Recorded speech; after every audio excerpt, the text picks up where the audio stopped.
Plastic bottle house. Virajpur नाम के गांव में बंसाली नाम के गरीब आदमी का बेटा था विराज। विराज बहुत होशियार था। बंसाली गांव भर में फेंके हुए प्लास्टिक बॉटल्स उठाता और उन्हें बेचकर घर चलाता था।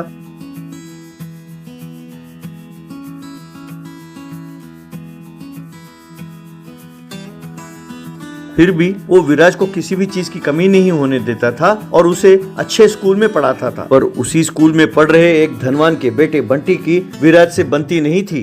एक दिन विराज के क्लास में बिजनेसमैन अरविंद और स्कूल के प्रिंसिपल आए। प्रिंसिपल बच्चों से, देखो बच्चों, इन महाशय का नाम है अरविंद। ये हमारे गांव के बहुत बड़े बिजनेसमैन हैं। ये आपसे एक विषय में बात करना चाहते हैं।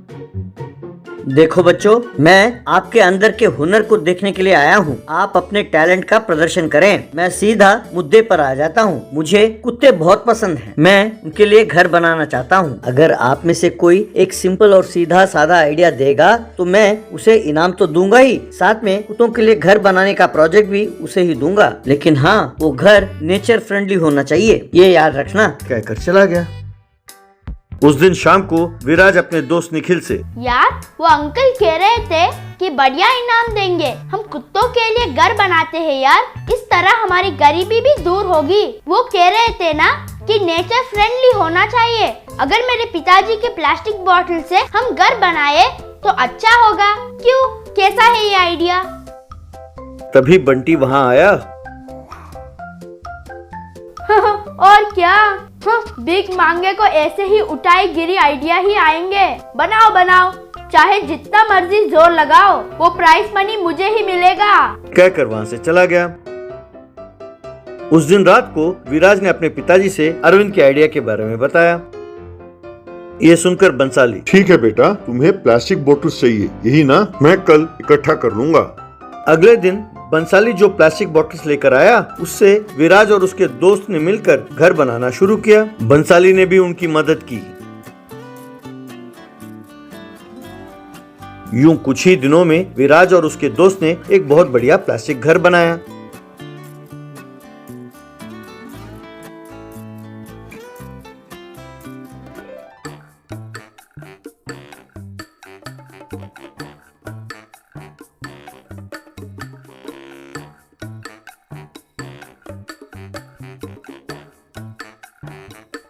फिर उसे ले जाकर स्कूल के पास रखा।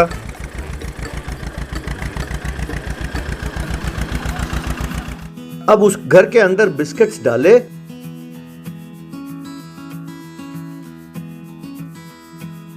तो कुत्ते आकर वहां बैठ गए। ये देखकर स्कूल के प्रिंसिपल और बाकी बच्चों ने ताली बजाई।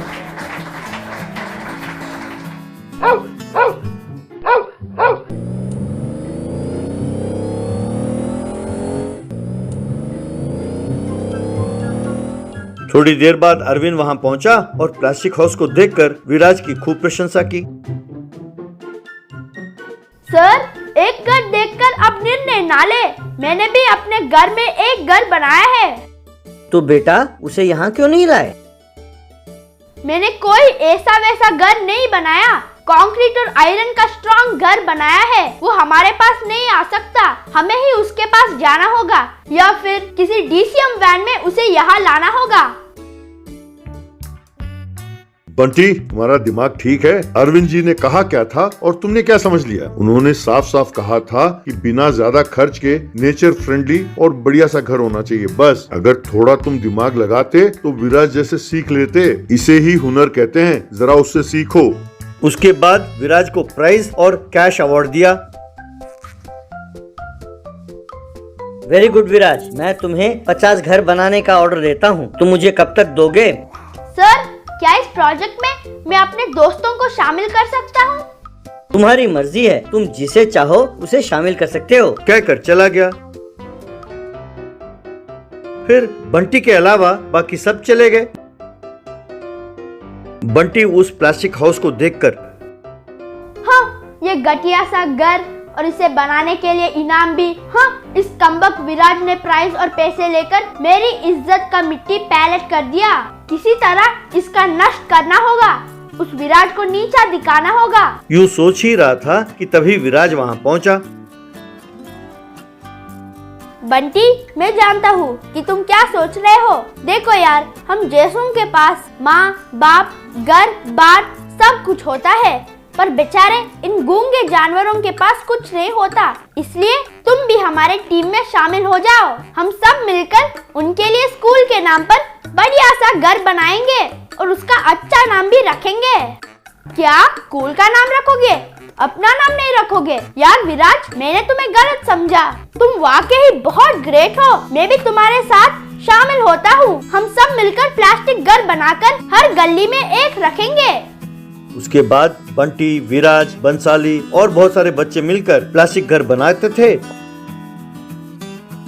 और हर सड़क में, हर गली में एक प्लास्टिक हाउस रखते थे। ये देखकर गांव वालों ने उनकी खूब प्रशंसा की। कोला चोर।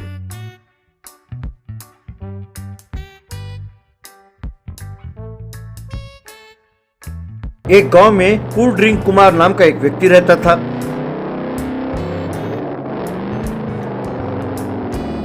कुमार दिन भर दो ही जगह रहता था। या तो वो कूल ड्रिंक के दुकान पर कूल ड्रिंक पीता हुआ नजर आता था, या फिर वो टॉयलेट में होता था। एक दिन सवेरे सवेरे कुमार नींद से जागते हुए प्यास लगी है कहकर उठा। अपने पिताजी चंदूलाल के पास गया। पिताजी, बहुत प्यास लगी है, जरा पैसे देना। अब तेरे इस कूल ड्रिंक के प्यास को और बुझाना मुझसे नहीं होगा। मेरी सारी कमाई तुम्हारे कूल ड्रिंक में खर्च हो रहे हैं। अब मैं तुझे 1 रुपया भी नहीं दूंगा। शायद तुम्हें पता नहीं कि अपने घर में एक घड़ा है। अगर प्यास लगी हो तो उस घड़े में जो पानी है वही पीना, समझे? ये बात सुनकर कुमार के पैरों के तले जमीन खिसक गई। कुमार तुरंत कूल ड्रिंक शॉप गया। बंटी, जरा एक कूल ड्रिंक देना, पैसे कल दे दूंगा। कूल ड्रिंक के लिए उधार नहीं दिया जाएगा, ऐसा मैंने बोर्ड लगाया है। तुमने उसे देखा नहीं? क्या बकवास कर रहे हो? मैंने तुम्हारे पास लाखों रुपए की कूल ड्रिंक्स पी हैं। इतने बड़े ग्राहक को तुम एक कोक उधार नहीं दे सकते? देखो यार, दाल चावल हो तो उधार दे सकते हैं क्योंकि वो जरूरी चीजें हैं। अब कूल ड्रिंक्स रहा लग्जरी आइटम, जिसके पास पैसे हों वही पिए इसे। यूं उधार लेकर नहीं पीना चाहिए। अब तुम जाओ यहाँ से। कुमार के समझ में नहीं आया कि वो क्या करे। उसकी जीभ तरस रही थी। कुछ दिनों बाद उस गांव में एक स्वामी जी आए। वो गांव के चौपाल में बैठे। गांव वालों, मेरा नाम कोला बाबा है। मैं आप सबका दुख दूर करने के लिए ही इस गांव में आया हूँ। आओ और आप सब अपनी अपनी समस्याएं मुझे बताओ। स्वामी जी, मैं चाहे कोई भी धंधा करूं, मैं विफल हुआ हूं। हर जगह नुकसान ही नुकसान है स्वामी जी। समझ में नहीं आता कि मैं क्या करूं। आप ही मेरा मार्गदर्शन करें स्वामी जी। बाबा थोड़ी देर के लिए सोच में पड़ गए। तुम तुरंत जाओ और 2 केस कोक ले आओ। मैं तुम्हें समस्या का समाधान बताता हूँ। वो गया और 2 केस कोक ले आया। बेटा, मैंने तुम्हें कोक इसीलिए लाने को कहा क्योंकि यही तुम्हारे लिए सही व्यापार है। तुम इस गांव में एक कूल ड्रिंक की दुकान खोलो। भगवान के लिए भेंट के रूप में तुम मुझे हर रोज 20 कोक के बोतल भेजो। अब तुम्हारी जिंदगी बदल जाएगी बेटा। तुम बहुत जल्द कोक बेचकर करोड़पति बन जाओगे, ये निश्चित है। उसने बाबा को प्रणाम किया। एक औरत आई। स्वामी जी, मेरा कोई संतान नहीं है। मैंने बहुत सारे डॉक्टरों से जांच कराया, बहुत सारे मंदिर में भी भेंट चढ़ाए। क्या आप मेरी समस्या को दूर कर सकते हैं? क्यों नहीं, तुम तुरंत जाकर 2 लीटर थम्स अप बोतल और 2 लीटर माजा बोतल ले आओ। वो गई और ले आई। बाबा ने तुरंत वो थम्स अप और माजा पी लिया।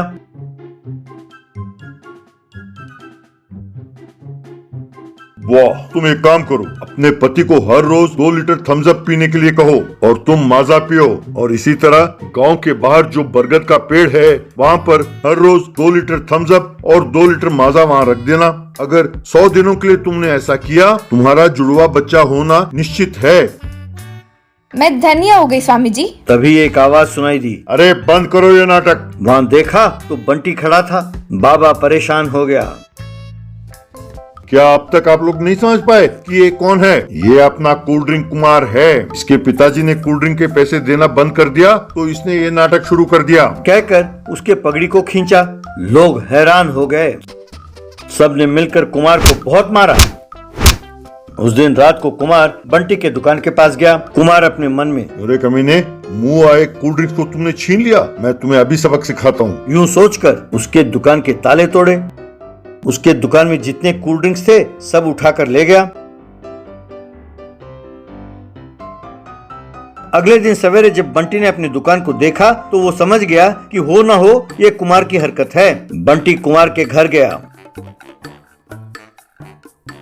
अरे क्या हुआ कुमार, आजकल तुम हमारे दुकान आते नहीं? मैंने अपनी दुकान के प्रमोशन के लिए एक नए चैलेंज का ऐलान किया है। जो भी एक कोक टीन बोतल को बिना रुके पी जाए उसे मैं जिंदगी भर कोक मुफ्त में दूंगा, और अगर उन्होंने बीच में रोक दिया तो वो मुझे 1 लाख रुपए देंगे। मैंने सोचा कि तुम्हें बताता चलूं ताकि तुम भी इसमें भाग लो। क्या 1 कोक टीन? अरे मैं तो उसे यूं चुटकी बजाते पी जाऊंगा। मैं इस शर्त के लिए तैयार हूँ। तो ठीक है, कल 1 लाख रुपए ले आओ। उसके जाने के बाद कुमार ने अपना नया बाइक बेचा और पैसे ले आया। अरे ये क्या, तूने अपनी नई गाड़ी बेच दी? अरे कोल्ड ड्रिंक के लिए तुम कुछ भी करोगे? ये चैलेंज मैं ही जीतूंगा पिताजी, ये तो मेरे बाएं हाथ का खेल है। You don't worry dad. Kumar पैसे लेकर बंटी के दुकान पर गया। पहले तुम पैसे दो। तब कुमार ने उसे पैसे दिए। बंटी ने एक बहुत बड़ा कोक टिन दिखाया। यही वो कोक टिन है जिसे तुम्हें पीना होगा। कुमार परेशान हो गया। बंटी ने उस टिन को एक पाइप से जोड़ा। कुमार को उसने नीचे लिटाया और उस पाइप का सिरा उसके मुंह में रखा। कुमार वो कोक पीने लगा।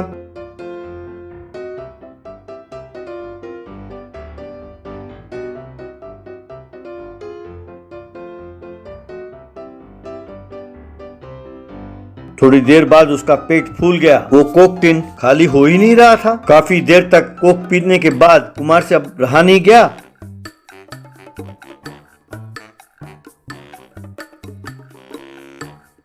और तो उसने पाइप को निकालकर फेंक दिया और फिर अरे बाप रे, मेरे पेट में दर्द हो रहा है, मुझे बचाओ कहकर लोटनी खाने लगा। उसे तुरंत अस्पताल में भर्ती किया।